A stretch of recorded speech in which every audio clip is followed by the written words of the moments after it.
Welcome to Atomic Growth Team, where our mission is simple. Help you become 1% better every day.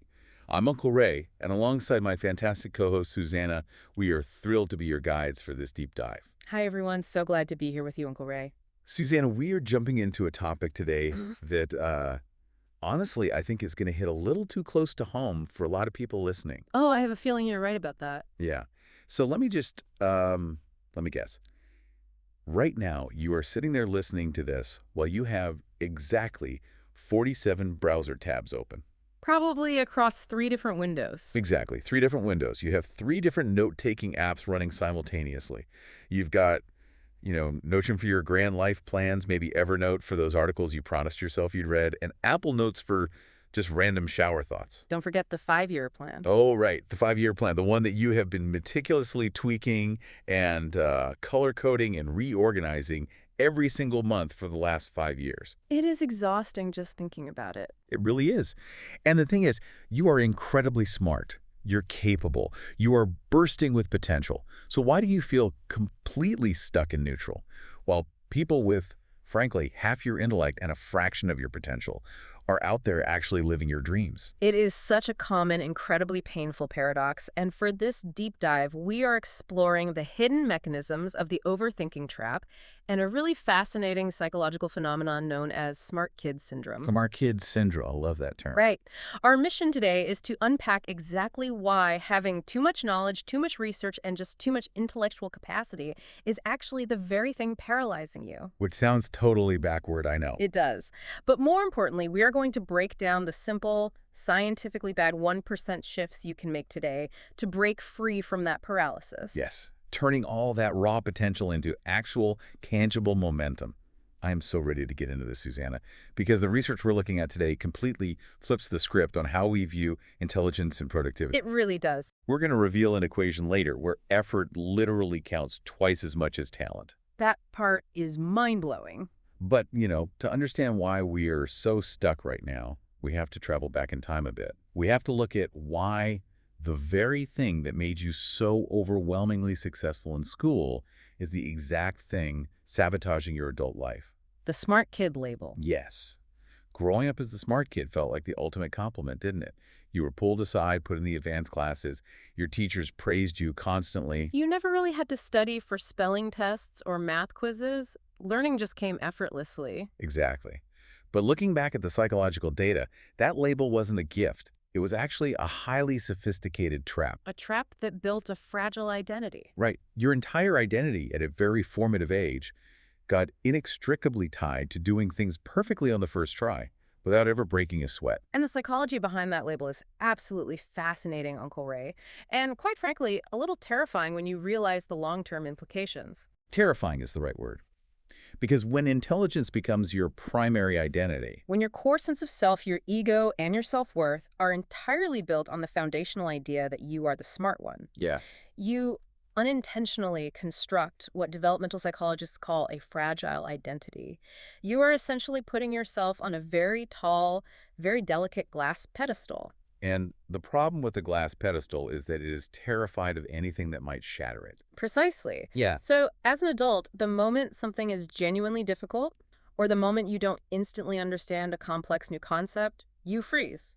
And then you quit. But here's the critical distinction, and I really want everyone listening to hear this. You do not quit because you are lazy. No, not at all. You quit because struggling makes you feel like you aren't smart anymore. If you have to try hard, it threatens the very foundation of who you believe you are. That is such a massive paradigm shift. We label ourselves as procrastinators or lazy, but really we are just protecting our egos. Exactly.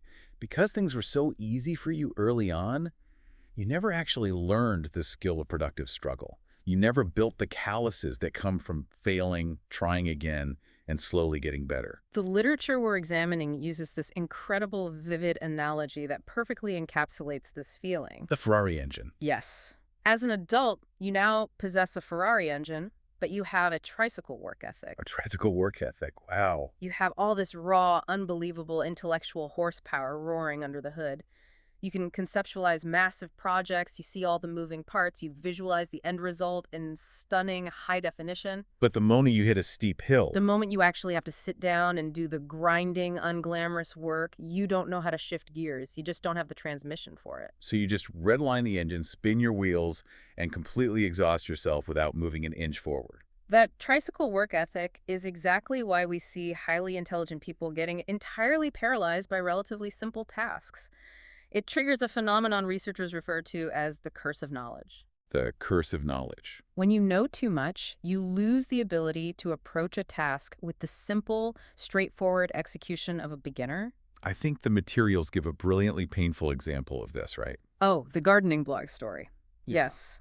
Let's look at two different approaches to starting a blog or a new online business. Okay, lay it out for us. First, we have a regular person, someone who doesn't carry the heavy burden of being the smart kid. They decide they want to start a blog about gardening.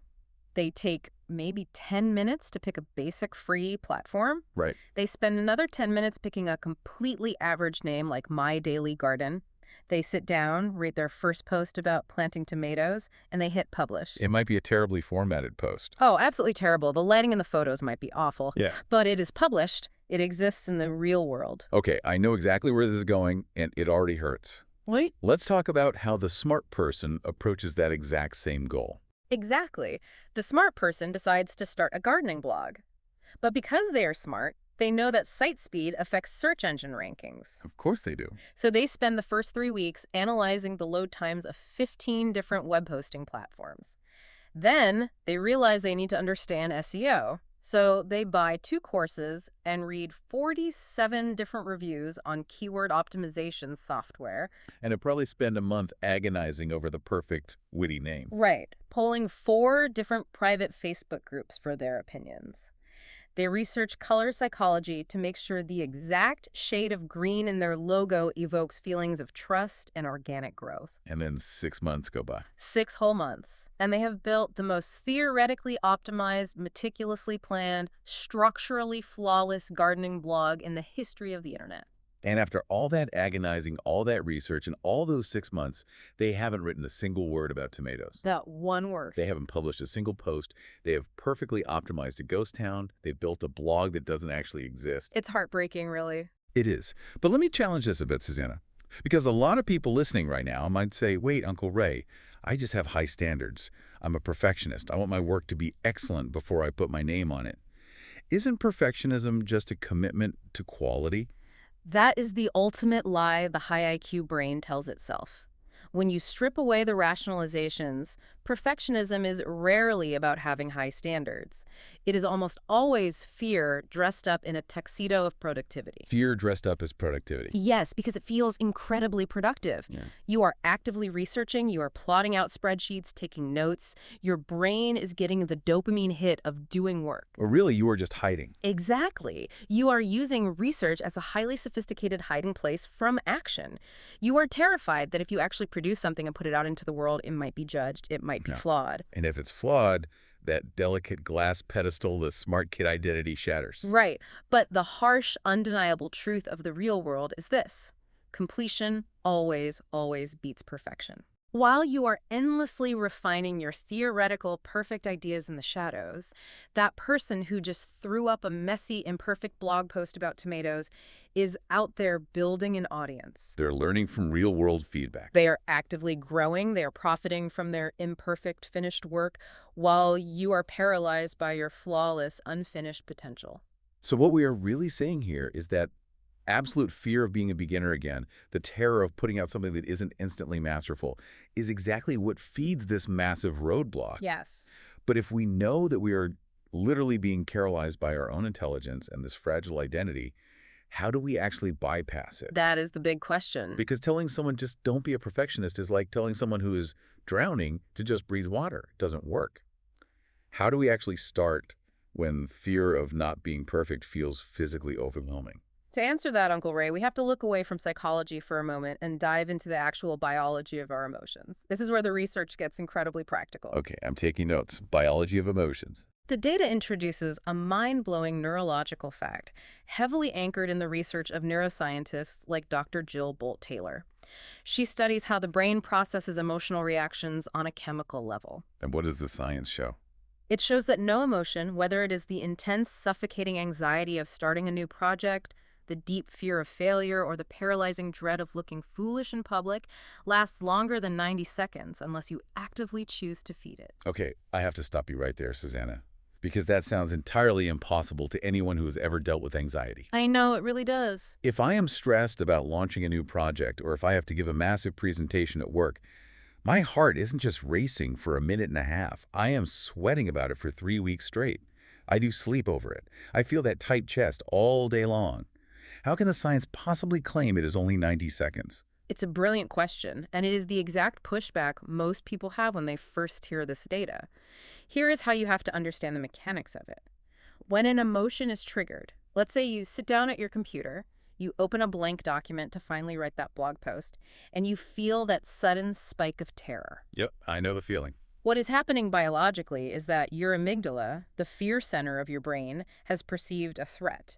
It immediately sends a signal to your adrenal glands, which dump a massive flood of chemicals like adrenaline and cortisol into your bloodstream. And those chemicals course through your body. Exactly. They are what cause the physical sensations, the tightness in your chest, the hot flush in your face, the sudden shallowness of your breath, the racing heart. But here's the biological reality. Right. It takes exactly 90 seconds for those specific chemicals to be completely flushed out of your circulatory system. The initial biological wave rises, peaks, and totally dissipates in a minute and a half. So if the physical chemicals are gone in 90 seconds, why do I still feel anxious 3 hours later? Because of what you do during those 90 seconds. Instead of just letting the chemical wave wash over you and recede, you react to it. You start spinning a narrative. Your brain says, oh no, my chest is tight. That means I'm not ready. What if I write this and everyone hates it? What if my boss thinks I'm a fraud? What if I fail? And every single one of those thoughts is a brand new trigger. Exactly. Every catastrophic thought you spin signals the amygdala to dump another load of cortisol into your system. You are essentially hitting the reset button on that 90-second timer over and over and over again. You get caught in the loop. What psychologists call a rumination loop. The original biological emotion only lasted a minute and a half. The anxiety you feel 3 hours later is entirely self-generated by your own thoughts feeding the fire. That is staggering. We are literally throwing logs onto a chemical fire and then complaining that we are burning. That is a perfect way to put it. Our brains are basically throwing a 90-second physiological tantrum. And instead of treating it like a tantrum and just letting it pass, we engage with it. We negotiate with it. Yes, and it reminds me of the classic pink elephant paradox that the research brings up. Oh, I love this one. Trying to force yourself not to be anxious or trying to logically argue your way out of the fear is exactly like telling yourself, whatever you do, absolutely do not think of a pink elephant. And suddenly your brain is entirely consumed by pink elephants. Right. The harder you fight the feeling, the more intensely you focus on it and the more chemicals you release. So if we can't fight it and we can't argue with it, what on earth do we do with that 90-second window? You have to master the art of pattern interruption. You do not fight the thought. You completely redirect the brain's extraordinary attention resources because your brain cannot focus on a high-level catastrophic narrative and a grounded physical reality at the exact same time. So what does that look like in practice? The materials suggest highly practical physical interventions. When you feel that initial wave of terror hit as you open the blank document, do not try to write, but also do not close the laptop. Just sit there. Sit back and notice 5 specific things you can see around your room. Note the texture of the wood on your desk. Feel the physical weight of your feet pressing against the floor. Or physically stand up and walk to a different room, drink a glass of cold water, or engage in a completely different mundane task for exactly 2 minutes. So you are intentionally starving the fire. Yes. You are giving that 90-second chemical wave the time it needs to crash, process through your liver and kidneys, and recede, without letting it dictate your behavior or trigger a secondary loop. Let's just pause on that for a second because I want this to really sink in for everyone listening. Yeah. We are routinely letting 90 seconds of temporary chemical reactions in our bloodstream stop us from achieving years of potential. It's true. We let a minute and a half of physiological discomfort convince us to abandon our dreams, close the laptop, and go back to mindlessly scrolling through social media where it's safe and we don't have to feel that tight chest. Precisely. The core insight here is that your emotions are just data. They are not directives.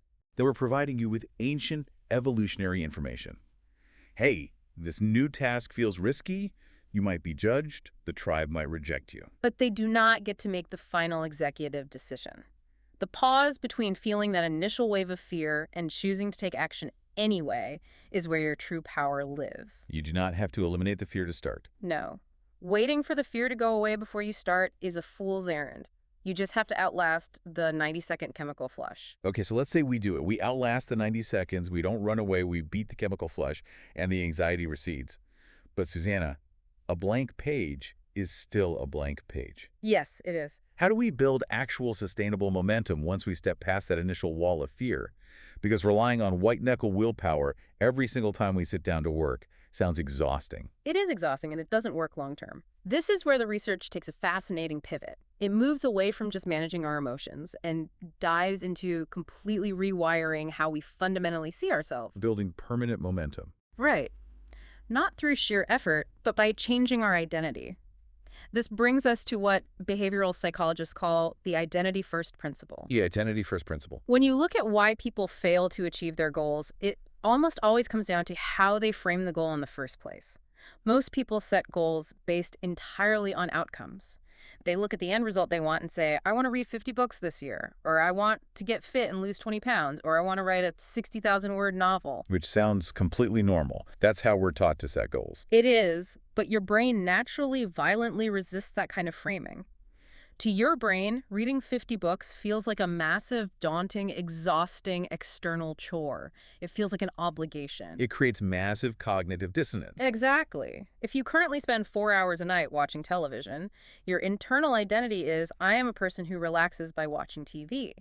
When you try to force that identity to read 50 books, the friction is unbearable. You are fighting yourself. So the friction isn't the task itself. The friction is that the task contradicts who you believe you are. Yes. So instead of focusing on the outcome, the data suggests completely shifting your internal language. You don't say, I want to read 50 books. You start telling yourself, I'm a reader. You don't say, I want to lose 20 pounds. You say, I am someone who takes care of my physical body. Right. It sounds like just semantics, like a cheesy affirmation.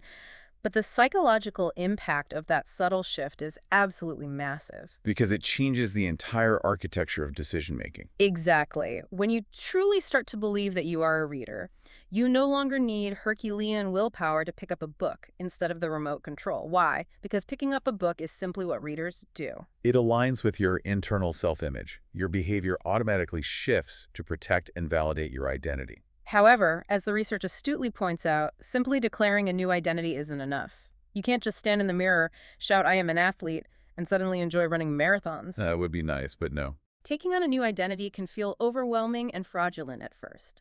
Which brings us to the actual mechanism of how you prove this new identity to yourself. Minimum viable progress, or what we can call microsimplification. Oh, I love this concept so much because it completely validates why I feel so overwhelmed by my own to-do lists. We all do. When we look at how our brains handle task management, we have to realize that the human brain absolutely despises complex, multi-step projects. When it looks at a massive goal, like clean the entire house or write a business plan, it essentially short-circuits. It looks at the energy required, calculates the risk of failure, and freezes. It is the cognitive equivalent of trying to eat a whole extra-large pizza in one single bite. You are going to choke, and your brain knows it. But while your brain hates massive projects, it absolutely loves collecting little, tangible nuts of achievement.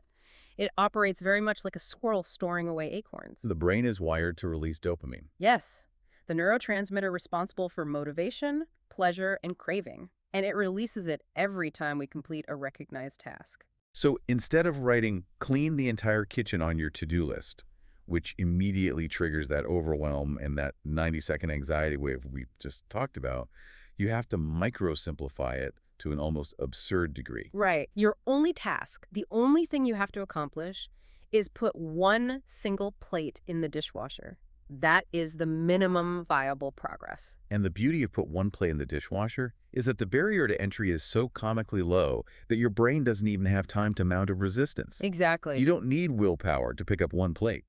But the biological reward for doing it is profound. Every time you complete that tiny, seemingly laughable task, your brain gets a hit of dopamine. Now, here's the secret about dopamine that most people misunderstand. It isn't just a reward chemical. It is a motivation chemical. It makes you crave the next hit. Yes. So you put the one plate in the dishwasher, dopamine releases, you feel a tiny sense of satisfaction. That chemical momentum literally propels you to say, well, I'm already standing here, let me put the forks in. Then you wipe the counter. Then you empty the trash. You transition seamlessly from a state of total paralyzing overwhelm into a state of compounding momentum, all because you hacked your brain's reward circuitry with one single plate. And speaking of compounding, we have to touch on the actual mathematics of this approach. Because when we talk about our channel's mission, getting 1% better every day, it is very easy to dismiss it as just a cute, inspirational slogan you'd see on a coffee mug. But it is not a slogan. It is a mathematical reality that completely dictates who succeeds and who stays stuck. The math is undeniable. Human beings are notoriously bad at visualizing exponential growth. We think linearly. We think if we put in a little effort, we get a little result. But if you focus on minimum viable progress and you manage to improve your systems, your habits, or your skills by just 1% every single day, the compounding effect takes over. By the end of one calendar year, you are not 365% better. The math shows you will be 3,778% better. That is nearly a 38 times return on your initial tiny daily investments. The magic of high achievers is not that they possess some massive, heroic burst of motivation that strikes them once a month. The magic is entirely found in the relentless math of consistent micro-actions executed day after day, week after week. That is exactly why the tricycle work ethic fails so spectacularly. The smart kid is waiting for the brilliant, perfect, massive leap forward. They want the 100% improvement overnight because that's what they're used to. But the person who actually wins is the one quietly stacking up those 1% micro-actions. Exactly. So we have broken down the architecture of the problem.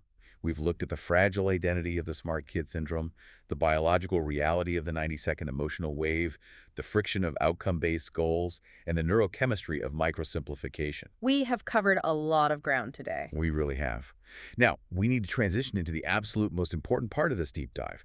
We need to deliver exactly what you, the listener, can do today to put all of this heavy theory into actual, immediate practice. We have extracted 3 crystal clear, highly actionable steps straight from the research that you can deploy the moment this audio ends.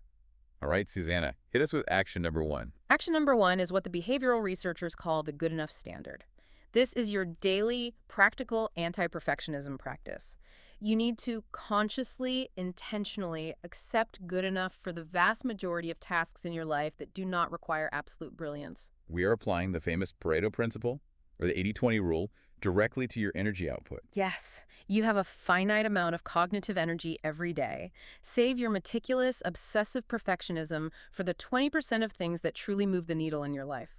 Your core creative work, your most important relationships, your major career deliverables. But for the other 80%, the routine internal emails, the very first rough draft of a document, the basic daily chores, deciding what to eat for dinner. Completion is the only goal. Stop trying to cook a gourmet Michelin star meal when your body just needs a simple sandwich to keep going. Permit yourself to be thoroughly average at the things that don't matter, so you have the fuel to be extraordinary at the things that do. I cannot emphasize enough how liberating that is. Just hit send on the email. It doesn't need to be poetry. Moving right into action number 2, the 2-minute habit. We are putting that concept of minimum viable progress into immediate play. I am challenging you today to look at the biggest, most intimidating goal in your list and brutally shrink it until the action takes less than 2 minutes to complete. Do you want to read more books this year? Your goal tonight is not to read a chapter. Your goal is to open the book and read exactly 1 paragraph. Do you want to start a daily fitness routine? Your goal tomorrow morning is to get out of bed and do exactly 1 single push-up. What you are doing here is making the barrier to entry so ridiculously, comically low that your amygdala doesn't even have time to register a threat. You bypass the 90-second anxiety wave entirely because you cross the threshold of action before the fear even realizes what you're doing. And that leads us perfectly into the final step, action number 3, environmental design. This is a big one. It is. We know from extensive willpower studies that willpower is not a character trait. It is a limited, depleting biological battery. It drains slightly with every single decision you make throughout the day. From what shirt to wear, to what route to take to work, to resisting a donut in the break room. By 6 p.m., your willpower battery is at zero, so you have to stop relying on it to achieve your goals. Instead, you automate the right choices by designing your physical space to lower the activation energy required for good habits and raise the activation energy for bad ones. If your new identity is I am a musician and you want to practice the guitar, do not leave the guitar perfectly packed away in its case, zipped up, sitting in the back of your bedroom closet. By the time you get home, the effort required to dig it out is too high. You will sit on the couch instead. Take the guitar out. Put it on a stand right in the middle of your living room, right next to where you sit. Make the right choice, the path of absolute least resistance. Set up your environment so that success is almost automatic and failure requires actual effort. Lower the friction for the things you want, raise the friction for the things you don't. It is brilliant. It changes everything. Okay, let's bring all of this together and tie a bow on it. If you have been feeling stuck, overwhelmed, and frustrated by your lack of progress, despite knowing how smart you are, hear this. Your intelligence, that smart kid label you have been carrying around like a heavy backpack for decades, is a starting point. It is a fantastic asset, but it is not a finish line. And more importantly, it is not a fragile glass pedestal that you have to protect at all costs. It is entirely okay to be a beginner again. It is okay to write a terrible first draft. It is okay to struggle, to sweat, and to fail publicly. In fact, if you aren't struggling, you aren't growing. You are just repeating what you already know how to do. That is the ultimate takeaway. You do not have to predict the future perfectly to take a step toward it. You do not need to have the entire 5-year plan optimized before you take the first action. Life isn't about perfectly finding yourself or discovering some hidden destiny. It is about actively creating yourself, one awkward, imperfect, glorious microaction at a time. Before we go, consider this.